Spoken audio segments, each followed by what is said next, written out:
7월 22일 맥체인 성경 읽기 시간입니다. 오늘 읽으실 말씀은 사사기 5장, 예레미야 18장, 마가복음 4장, 사도행전 9장입니다. 오늘은 사사기 5장 말씀 잠깐 설명해 드리겠습니다. 앞의 그 사사기 4장에서 여사사 드보라와 이 바락 장군이 함께해서 가나안 왕의 압제를 물리치고 진멸한 그런 내용이 나왔어요. 이스라엘 북쪽에 있는 납달리 지파와 그리고 이제 스불론 지파가 굉장히 그 고통을 많이 당했었거든요. 그 하나님의 명을 받아서 이 드보라 사사와 바락 장군이 함께 나서서 백성들을 모집해서 전쟁을 했고 가나안 땅 야빈의 세력을 잘 물리치고 진멸함으로 다시금 나라의 평안을 되찾게 되었습니다. 그런 내용이 이제 앞에 4장에 나와요. 그렇게 큰 승리를 거두고 나서 이 드보라 사사와 바락 장군이 함께 하나님께 감사하고 찬양하는 내용이 오늘 사사기 5장에 나옵니다. 자, 이 사사기 5장을 잘 보시면 그 가나안 왕 야빈의 세력과 전쟁을 할 때 이 12지파들이 각각 어느 정도 참여했는지가 나와요. 그 찬양 내용 속에. 오늘은 그 내용을 중심으로 좀 살펴보려고 합니다. 먼저 이제 전쟁을 시작할 때 4장 6절에 이 드보라가 사람을 보내어 이 바락을 부릅니다. 바락은 납달리 지파 사람이에요.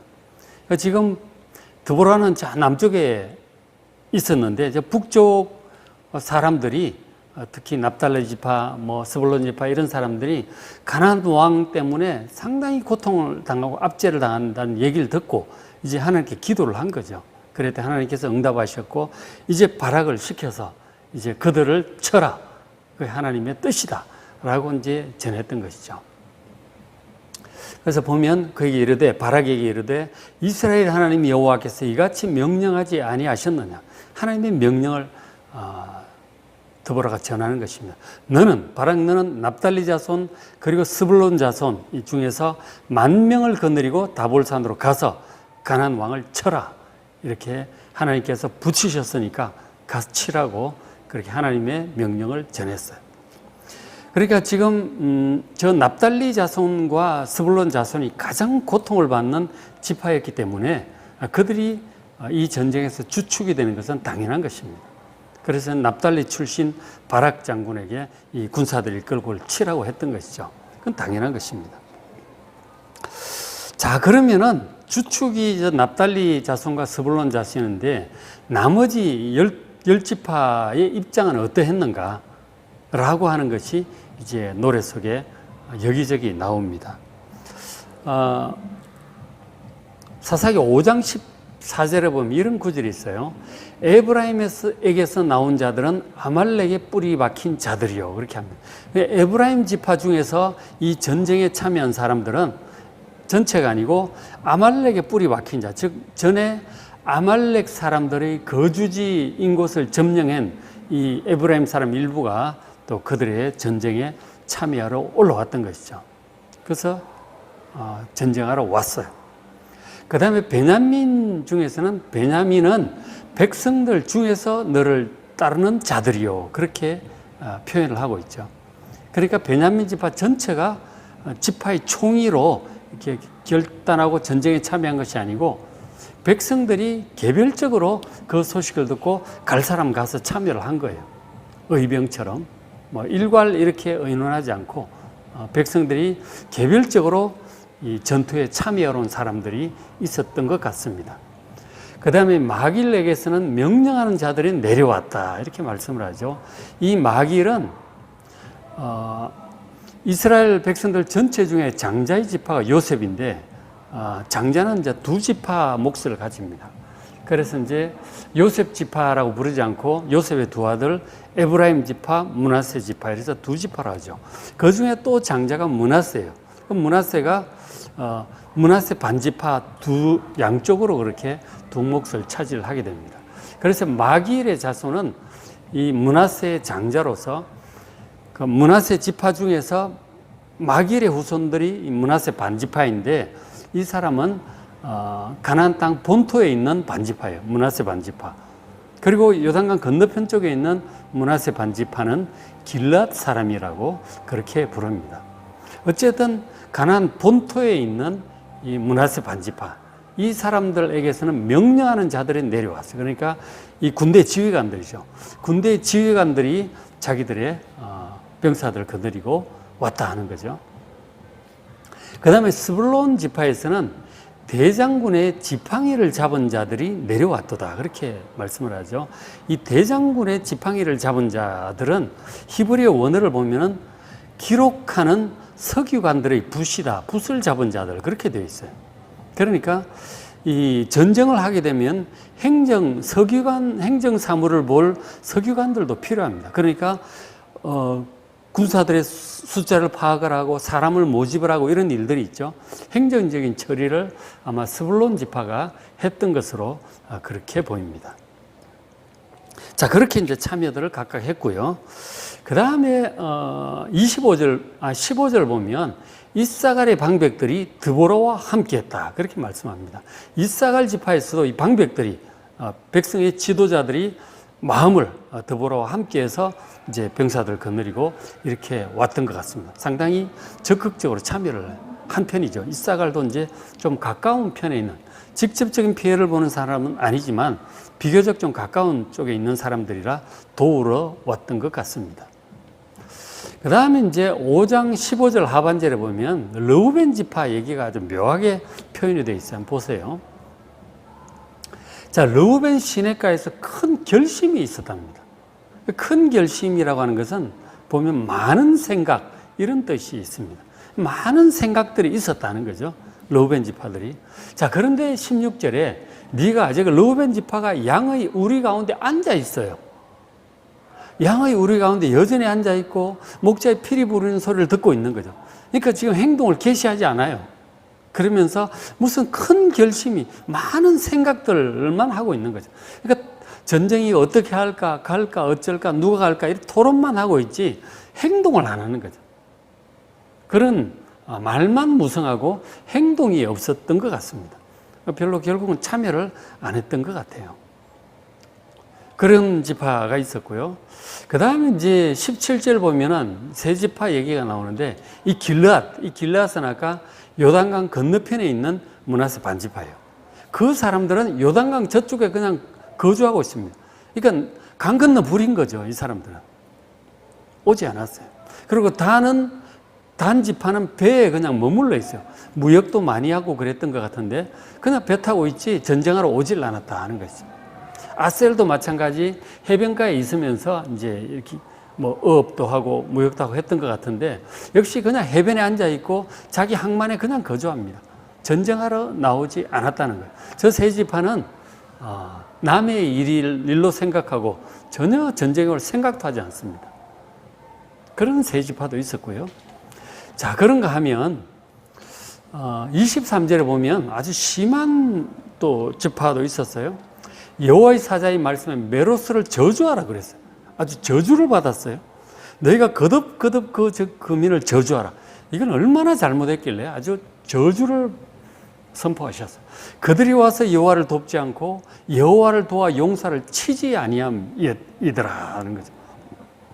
이 메로스가 어딘지에 대해서 지파 이름은 아니죠.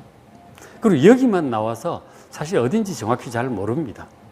그런데 이제 신학자들의 추론에 의하면 아마도 지금 전투가 벌어지던 그 기송강 가까이 있었던 마을이었던 것 같아요. 기송강 가까이 있는 마을인데도 이 사람들 전쟁하러 눈앞에 뻔히 보면서도 전투에 참여를 안 하는 거죠. 완전히 그냥 이기심의 끝을 보는 거죠. 이 사람들이 스불론 납달리 지파에 속한 건지 다른 지파인지 모르겠는데 어쨌든 상당히 가까이 있는 마을들인데도 뻔히 보면서도 못 본 채 하는 거죠. 그래서 하나님의 저주가 거듭 선포가 되고 말았어요. 그러니까 지금 같은 형제가 지금 고통을 당하고 있잖아요. 북쪽에서 스불론 납달리 그 지파 사람들이 가나안 왕 야벤에 의해서 아주 고통을 당하고 있는데 그래서 이 하나님께서 드보라 사사에게, 그 드보라 사사가 여선지자 겸 사사거든요. 감동을 주셔서 하나님 뜻을 이제 바락에게 전해서 병사를 다 일으켜서 전쟁을 시작을 했는데 참 천차만별이죠. 적극적으로 나서는 사람, 뭐 중간 정도 하는 사람, 아주 나몰라라 하는 사람, 말만 무성한 사람, 정말 가까이 있어서 꼭 참여해야 될 사람인데도 끝까지 못 본 채 하는 사람, 아주 다양한 사람들의 태도를 보게 됩니다. 결국 어떻게 했느냐에 따라서 하나님께로부터 인정받고 축복받을 사람들도 있고, 그것을 모른 채 하고 그래서 하나님께로부터 저주를 받을 자도 있다는 것입니다. 그래서 우리가 형제가 어려움을 당해서 힘을 모을 때, 우리가 큰 일을 앞두고 같이 마음을 합해서 일을 해나갈 때 내몰라라 하고 이렇게 있는 것은 저렇게 될 수 있습니다. 그러니까 하나님의 어떤 일이 진행이 될 때, 하나님의 영적인 전쟁이 진행이 될 때 소극적으로 내몰라라 할 것이 아니고 적극적으로 참여하는 자가 하나님께로부터 복받을 자들이요 상급을 받을 자들임을 믿습니다. 그렇게 해야 되겠다는 것이죠. 그리고 이제 이 전쟁을 하는데 가장 큰 공을 세운 사람이 또 한 사람이 있었어요. 5장 24절에 겐 사람 헤벨의 아내 야엘입니다. 이 겐 사람은 모세의 장인의 그 후손 민족이죠. 들어와서 같이 살고 있었어요. 거기에 헤벨이라는 사람의 아내가 있었는데 그 사람은 야엘인데, 이 여인이 최고의 공을 세웁니다. 어떤 공을 세웠느냐 하면 25절에 시스라는 가나안 왕 야빈의 장군이에요. 대장군입니다. 그런데 이 전쟁에 패하고 도망을 지금 오게 된 거죠. 혼자서 해서 이 야엘 집으로 왔어요. 야엘 집과는 이제 가문적으로 서로 교제하고 했던 것 같아요. 아주 익숙한 관계였던 것 같아요. 그 집에 도망을 온 거죠. 물 좀 달라 했더니 우유도 주고 또 그렇게 해서 편안하게 쉴 수 있도록 쉬시라고 이불도 덮어주고 그렇게 했어요. 그리고 막 도망 다니던 시스라 장군이 피곤해서 골아떨어진 거죠. 골아떨어진 그 시스라에게 다가가서 말뚝을 잡고 이 방망이를 들고 머리에 대고 관자놀이를 찍었어요. 그래서 그 장군이 바로 즉사를 하게 된 거죠. 그러니까 전쟁을 했을 때 이 지도자 장군을 잡는 게 제일 중요합니다. 그래야 다시는 못 일어나거든요. 그 군사들 다 흩어져요. 장군이 죽으면. 그러니까 이 장군을 그 여인이 단방에 잡은 거죠. 물론 인간적으로는 이 배신일 수 있겠지만 결국 하나님의 뜻을 따라 결단을 내리고 한 것입니다. 소위보다 대의를 택한 것이죠. 그래서 그 전쟁에서 가장 큰 공을 세운 사람이 바로 이 겐 사람 헤벨의 아내 야엘이 되었던 것이죠. 그래서 논공 행상이 딱 드러납니다. 전체 보니까 하나님께로부터 상급을 받을 자와 책망을 받고 저주를 받을 자, 이렇게 쫙 나눠지는 거죠. 큰 상급을 받을 자와 조금 받을 자, 책망을 받을 자, 큰 책망과 저주를 받을 자가 쫙 나눠지는 것입니다. 그래서 앞으로 우리도 어떤 그런 기회가 생기면 여러분 하나님의 전쟁이다 싶으면 적극적으로 참여해서 하나님께로부터 상급을 크게 받으시기를 간절히 바랍니다. 그리고 이제 저 전쟁을 할 때 백성들만 하게 하나님께서 두셨느냐? 그렇지 않습니다. 하나님께서도 적극적으로 나서셨습니다. 자, 보시면 20절에 이런 구절이 있어요. 별들이 하늘에서부터 싸우되 그들이 다니는 길에서 시스라와 싸웠도다. 그런 구절이 있어요. 이 별들이 하늘에서부터 싸웠다는 것이 무슨 뜻일까요? 우리가 이제 그 앞에 여호수아 전쟁 때도 그렇고 이제 그런 장면들이 있어요. 그러니까 전쟁을 할 때 하나님께서 어떤 자연 현상들을 통해서 그 이스라엘 백성들의 전쟁을 돕는 그런 장면을 얘기하는 것입니다. 그러니까 전쟁을 할 때 여호수아 때 보면은 하늘에서 우박이 내려가지고 우박에 죽은 자가 이스라엘 칼날에 죽은 자보다 더 많았다고 하는 장면이 있어요. 그런 거죠. 우박이나 어떤 그런 번개라든가 이런 자연 현상으로 하나님께 전쟁을 도우셨던 일을 말씀을 하는 것이죠. 그렇게 신학자들은 그렇게 해석들을 합니다.